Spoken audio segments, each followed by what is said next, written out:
ಎರಡನೇದು, ಈ ರೀತಿಯ ಕೆಲವೊಂದು ನಾವು ಅಂಕಿ ಅಂಶಗಳನ್ನು ಗಮನಿಸಿದರೆ ಭಯ ಆಗುತ್ತೆ. ಏನಪ್ಪ, ಹೇಗೆ, ಯಾವ ರೀತಿಯ ನಮ್ಮ ದೇಶದ ಪರಿಸ್ಥಿತಿ ನಿರ್ಮಾಣ ಆಗಿದೆ ಏನು ಅನ್ನುವಂಥ ಪರಿಸ್ಥಿತಿ ಹೇಳ್ತಾ ನಮ್ಮ ಗಮನಕ್ಕೆ ತರ್ತಾ ಇದ್ದೀನಿ.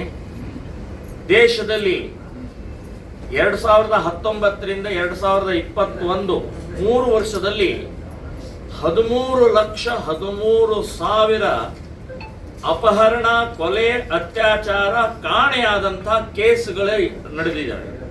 3 ವರ್ಷದಲ್ಲಿ 13,13,000 ಯುವತಿಯರದು ಈ ಕೇಸ್ಗಳ ದಾಖಲೆ ಆಗಿದೆ.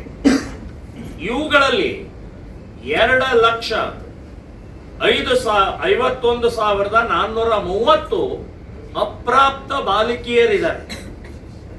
ಅಂದ್ರೆ ಈ 13,13,000ದಲ್ಲಿ 2,51,430 ಕೇಸುಗಳು ಅಪ್ರಾಪ್ತ ಇದ್ದಾವೆ.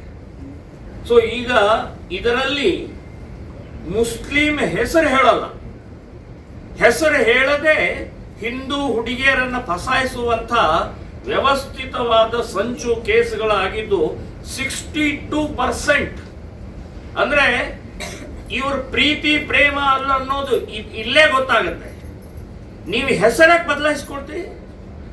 ನೇರವಾಗಿ ನಿಮ್ಮ ಪ್ರೀತಿ ಇತ್ತಂದ್ರೆ, ಲವ್ ಇತ್ತಂದ್ರೆ, ಇಷ್ಟ ಇತ್ತಂದ್ರೆ ಪಾರದರ್ಶಕತೆ ಇರಬೇಕಾಗಿತ್ತಲ್ಲ.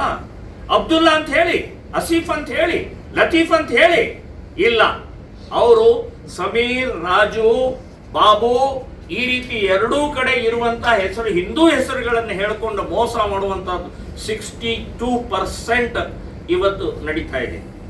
ಇನ್ನು ಮುಸ್ಲಿಂ ಹೆಸರು ಹೇಳಿ 37.9% ಡೈರೆಕ್ಟ್ ಹೆಸರು ಹೇಳ್ಕೊಂಡು ಮಾಡಿರುವಂತ ಘಟನೆಗಳು.